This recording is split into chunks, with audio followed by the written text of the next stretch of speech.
Top headlines से प्रस्तुत करता है राजयोग पेंट्स। खुशियां आपकी, रंग हमारे।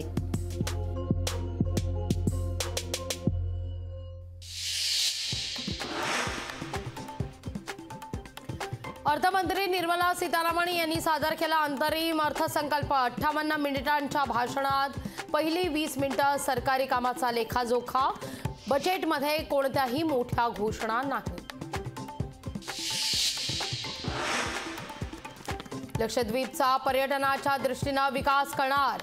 पर्यटनाला चालना देण्याकरता पायाभूत सुविधांची निर्मिती केली जाणार। बजेट दरम्यान निर्मला सीतारामन यांची घोषणा।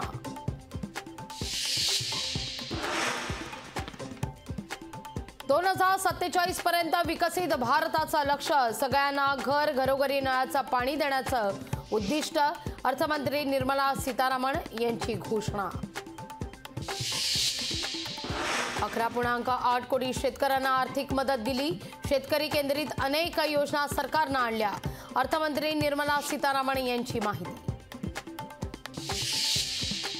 25 कोटी लोकांना गरिबीच्या रेषेबाहेर काढलं। लोकांना आर्थिकदृष्ट्या सक्षम करण्यावर सरकारचा भर। निर्मला सीतारामन यांची माहिती। महिलांच्या विकासाकरता सरकार कटिबद्ध। 30 कोटी महिला मुद्रा योजनेच्या लाभार्थी। 1/3 महिलांना लोकसभेत आरक्षण देणार। निर्मला सीतारामन यांची घोषणा। जगातील अर्थव्यवस्थेला महागाई चलनवाढीची समस्या भेडसावतेय। भारत अशा परिस्थितीत वेगवान प्रगती करतोय। निर्मला सीतारामन यांचं विधान। बजेटमध्ये विकसित भारताची गॅरंटी। अर्थसंकल्प विकसित भारताच्या 4 स्तंभांवर आधारित। पंतप्रधान नरेंद्र मोदींचं वक्तव्य। आजचा अर्थसंकल्प हा विकसित भारताचा संकल्प सांगणारा। यातील युवांसाठी 1 लाख कोटींच्या निधीची तरतूद। हे क्रांतिकारी फडणवीसांचं वक्तव्य।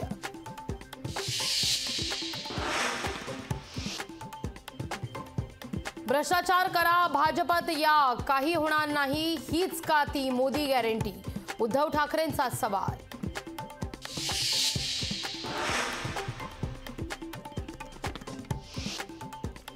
केंद्राने सादर केलेला अर्थसंकल्प म्हणजे टोपी घालण्याचा प्रयत्न। तुमच्या फसव्या अर्थसंकल्पाची गरज नाही। उद्धव ठाकरेंची अर्थसंकल्पावर सडकून टीका। अब की बार 400 पार, मग नितीश कुमार यांची गरज काय। उद्धव ठाकरेंचा सवाल। तर तुम्हाला चिरडणं हा सत्ताधाऱ्यांचा विकास। ठाकरेंची टीका।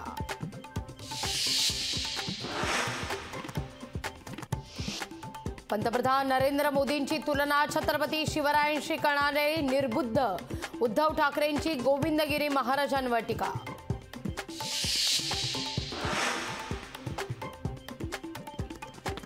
ठाकरे गट आणि काँग्रेसमध्ये विचारांमुळे मतभेद होतील। मंत्री शंभूराज देसाईंचं वक्तव्य। काँग्रेस आणि ठाकरे गटाची विचारसरणी वेगवेगळी। देसाईंचं विधान। छगन भुजबळ यांची मंत्रिमंडळातून हकालपट्टी करा। शिवसेना आमदारांची मागणी। युती सरकारमधील मराठा आणि ओबीसी नेत्यांमध्ये वादाची ठिणगी। टॉप हेडलाइंस से प्रस्तुत करता है राजयोग पेंट्स। खुशियां आपकी, रंग हमारे।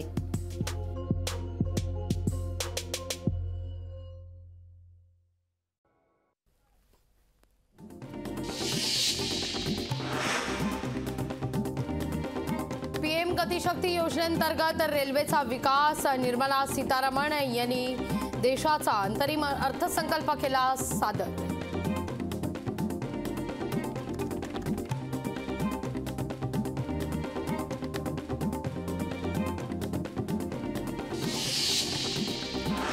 देशात मेडिकल कॉलेजेस वाढवण्यावर भर। देशातील आरोग्य क्षेत्रातील पायाभूत सुविधांमध्ये वाढ।